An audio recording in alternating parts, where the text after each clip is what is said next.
Hi hello friends, வணக்கம். இன்றைக்கி நம்ம ஹெல்த் அண்ட் வெல்னஸ் சேனலில் ஒரு முக்கியமான தகவல் தான் பார்க்க போகிறோம். அதை பார்க்குறதுக்கு முன்னாடி இந்த வீடியோவை ஸ்பான்சர் பண்ணுறவங்க யார் அப்படின்னு சொல்லிட்டு பார்த்துட்டு வந்துடலாம் friends. This video is sponsored by பைமோட் மொபைல் ஆப். இது வந்து ஃப்ளிப்கார்ட், அமேசான் போல் ஒரு ஷாப்பிங் ஆப் தான். இதில் போயிட்டு உங்களுக்கு தேவையான வீட்டு உபயோகப் பொருட்களை வாங்கிக்கலாம், க்ராசரி திங்ஸ் வாங்கிக்கலாம். அதாவது வீட்டு உபயோகப் பொருட்கள்னால் அந்த க்ராசரிஸு, பர்சனல் கேரு, ஹெல்த் கேரு, அந்த மாதிரி ஐட்டம்ஸ்லாம் வாங்கிக்கலாம். அதே மாதிரி இது ரெஃபர் அண்ட் ஏர்ன் ஆப்பர்ச்சுனிட்டியும் இருக்குது. நீங்கள் ஃப்ரெண்ட்ஸுக்கு இந்த ஆப்பை ரெஃபர் பண்ணுறது மூலியம் ஏர்ன் பண்ணலாம்.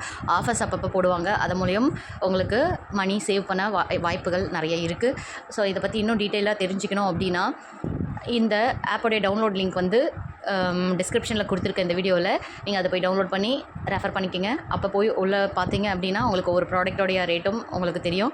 மற்ற ஆப்போட கம்பேர் பண்ணிவிட்டு பார்த்து வாங்கிக்கலாம். ரீசனபிளான ப்ரைஸ் தான். ஓகே ஃப்ரெண்ட்ஸ், இப்போ வாங்க வீடியோக்குள்ளே போகலாம். இன்றைக்கி நம்ம எடுத்திருக்க டாபிக் என்ன அப்படின்னு பார்த்தீங்கன்னா, இப்போ கோடை காலம் தான் போகுது, உங்கள் எல்லாருக்கும் தெரியும். இல்லை, ஏன் மாம்பழம் சாப்பிடணும்? இப்போ கோடை காலத்தில் மாம்பழம் சாப்பிட்றதால என்ன யூசஸ், என்ன பலன்கள் நம்மளுக்கு இருக்குது அப்படின்னு சொல்லிட்டு தான் இந்த வீடியோவில் பார்க்க போகிறோம் ஃப்ரெண்ட்ஸ். மாம்பழத்தில், அதாவது கார்பைடு போட்டு பழுக்க வைக்காமல் நேச்சுரலாக பழுக்குதில்ல, அந்த மாம்பழத்தில் சொல்கிறேன். அந்த மாதிரி மாம்பழத்தில் என்ன இருக்குது அப்படின்னு பார்த்தீங்கன்னா, விட்டமின் சி, ஏ, B6, அப்புறம் ஃபைபர், நார்ச்சத்து, பொட்டாசியம், மெக்னீஷியம், ப்ரோட்டீன், இது எல்லாமே இருக்குது. ஓகேங்களா? அதனால் மாம்பழம் ஒரு என்ன சொல்கிறது, அனைத்து வகையானன்னு சொல்லலாம். இல்லைனா ஒரு பார்ட் விட்டமின்ஸ், மினரல், அதாவது விட்டமின்ஸு, பொட்டாசியம், இதெல்லாம் ஃபைப்ரஸ், இதெல்லாமே இருக்கிற ஒரு ஃபுல்ஃபில்லான ஒரு ஃப்ரூட்டுன்னே சொல்லிக்கலாம். அடுத்தது, அப்புறம் நம்ம எல்லாருக்குமே தெரிஞ்சது விட்டமின் சி எவ்வளோ முக்கியம் ஹெல்த்துக்கு அப்படின்னு சொல்லிட்டு, இதில் ஒவ்வொரு நாளுமே விட்டமின் சி எடுத்துக்கணும். அதுதான் வந்து உங்களுக்கு நோய் எதிர்ப்பு சக்தியை இன்க்ரீஸ் பண்ணுது. அதாவது மற்ற ஜெர்ம்ஸு, இது மாதிரி இன்ஃபெக்ஷன் இதிலேருந்து போராடுறதுக்கு இந்த விட்டமின் சி உங்களுக்கு உதவுது. இதில் பார்த்திங்க அப்படின்னா, ஒரு கப் மாம்பழத்தில் 67% என்ன இருக்குது அப்படின்னு பார்த்தீங்கன்னா விட்டமின் சி இருக்குது. அது வந்து என்னென்னா உங்களுக்கு ரொம்ப அதிகம். மற்ற ஃப்ரூட்டோட கம்பேர் பண்ணும்போதும் சரி, இதில் வந்து இதனுடைய கண்டென்ட் அதிகமாகவே இருக்குது. ஸோ அதனால் இதை யூஸ் பண்ணி தினமும் அதாவது கோடை காலத்தில் தான் இது கிடைக்கும். ஸோ அந்த டைமில் இதை யூஸ் பண்ணிக்கோங்க ஃப்ரெண்ட்ஸ். அப்புறம் இப்போ வந்து அப்ராக்சிமேட்டாக ஒரு 225 கிராம் மாம்பழத்தில் எவ்வளோ விட்டமின் சி, அதாவது விட்டமின் சி வந்து 76%, அப்புறம் விட்டமின் ஏ 25%, அப்புறம் விட்டமின் B6 வந்து 11% இருக்குது. ஓகேங்களா? இது எல்லாமே இம்பார்ட்டண்ட்டாக ஹெல்த்தியான லைஃப்க்கு. ஸோ அதனால் மாம்பழம் சாப்பிட்றது நல்லது. அப்புறம்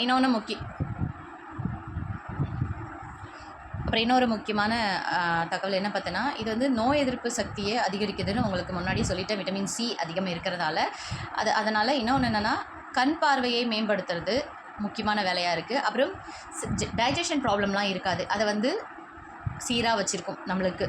ஓகேங்களா? நிறைய பேருக்கு வந்து இந்த டைஜஷன் ப்ராப்ளம் பெரிய இஷ்யூவாக போயிட்டு இருக்குது. அதில் வந்து உங்களுக்கு எந்த ஒரு பிரச்சனையும் இல்லாமல் உங்களுக்கு தினசரி உங்களுக்கு ஹெல்த்தியான லைஃப்பை மெயின்டைன் பண்ணுறதுக்கு இந்த மாம்பழம் சாப்பிட்றது நல்லது.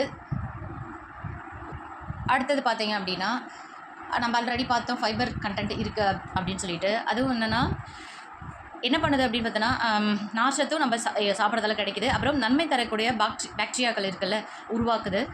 அப்புறம் என்சைம்ஸ் இருக்குது.